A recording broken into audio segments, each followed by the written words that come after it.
Assalamualaikum warahmatullahi wabarakatuh.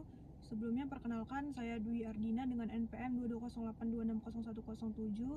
Pada kesempatan kali ini saya akan mempresentasikan tugas mind map di blok psikiatri yang berjudul gangguan ansietas menyeluruh atau Generalized Anxiety Disorder.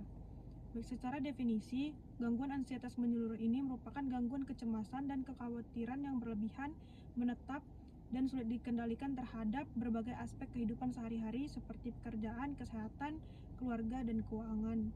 Kemudian disertai gejala fisik seperti ketegangan otot, sulit tidur, dan mudah lelah. Tanpa penyebab yang spesifik yang berlangsung minimal 6 bulan dan menimbulkan gangguan fungsi sosial maupun pekerjaan. Kemudian untuk etiologi dari gangguan ansietas menyeluruh ini disebabkan oleh beberapa faktor. Yang pertama ada faktor biologis, yaitu adanya ketidakseimbangan dari neurotransmitter. Bisa terjadinya penurunan GABA, penurunan serotonin, dan peningkatan norepinefrin. Kemudian ada faktor psikologis, seperti adanya kepribadian yang perfeksionis, mudah khawatir, sulit menghadapi stres. Kemudian ada faktor lingkungan atau sosial, yaitu terjadinya stres yang berkepanjangan, adanya trauma masa lalu, dan masalah keluarga atau ekonomi. Kemudian adapun patofisiologi secara singkat dari ansietas menyeluruh ini. Yang pertama, terjadinya aktivasi berlebihan pada sistem limbik dan korteks prefrontal yang menyebabkan terjadinya peningkatan rasa takut dan waspada. Kemudian terjadinya penurunan aktivitas sistem GABA yang menyebabkan menurunnya efek tenang alami otak. Kemudian adanya disregulasi serotonin dan norepinefrin yang menyebabkan munculnya kecemasan dan gejala fisik seperti jantung berdebar, tegang otot, dan gangguan tidur. Kemudian adapun kriteria diagnosis berdasarkan PPDGJ3 dan DSM-5. Yang pertama berdasarkan PPDGJ3. Jadi penderita harus menunjukkan gejala primer ansietas yang berlangsung hampir setiap hari selama beberapa minggu, bahkan sampai beberapa bulan, yang tidak terbatas atau hanya menonjol pada keadaan atau situasi khusus tertentu saja, yang sifatnya free floating atau mengambang. Kemudian gejala-gejala ini biasanya mencakup hal-hal berikut, yaitu kecemasan tentang masa depan, yang kedua tentang ketegangan motorik, dan yang ketiga adalah overaktivitas autonomik. Kemudian untuk DSM-5 yaitu terjadinya kecemasan dan kekhawatiran berlebihan hampir setiap hari selama kurang lebih 6 bulan, sulit dikendalikan, kemudian disertai minimal 3 dari 6 gejala berikut. Yang pertama, gelisah atau perasaan tegang. Yang kedua, mudah lelah. Yang ketiga, sulit konsentrasi. Yang keempat, mudah marah atau irritable. Yang kelima, tegang otot. Yang keenam, gangguan tidur. Kemudian menyebabkan gangguan fungsi sosial atau pekerjaan dan tidak disebabkan oleh zat atau penyakit medis lainnya.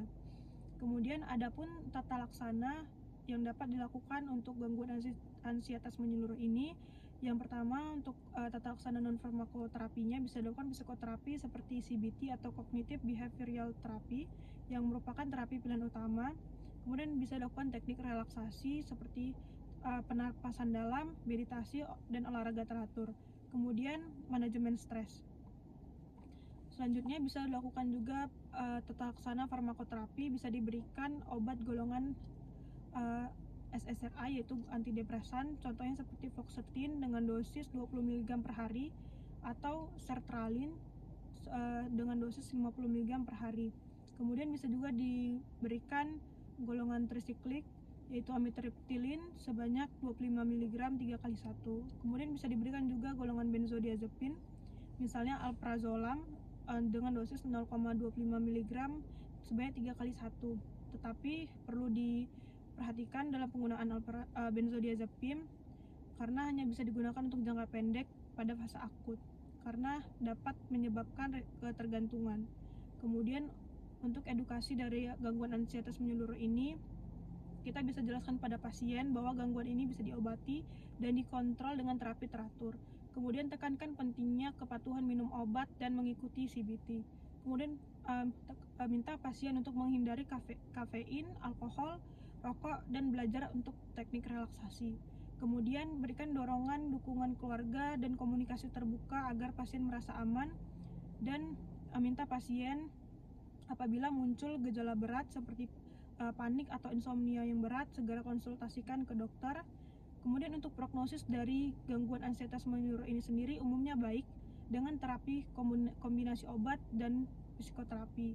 Sekitar 60-70% pasien membaik signifikan, namun relapse dapat terjadi jika stresor muncul kembali atau terapi dihentikan terlalu cepat. Kemudian pemantauan jangka panjang dan dukungan lingkungan penting untuk mencegah kekambuhan.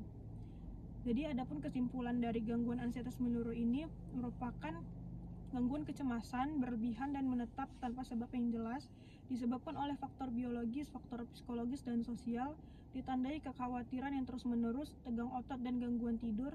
Kemudian penataksanaan terbaik adalah kombinasi CBT dan SSRI. Dengan edukasi dan dukungan keluarga yang baik, prognosis umumnya baik bila terapi dijalankan secara teratur. Baik, sekian presentasi yang dapat saya lakukan. Apabila terdapat kesalahan dalam kata-kata saya mohon maaf. Saya akhiri.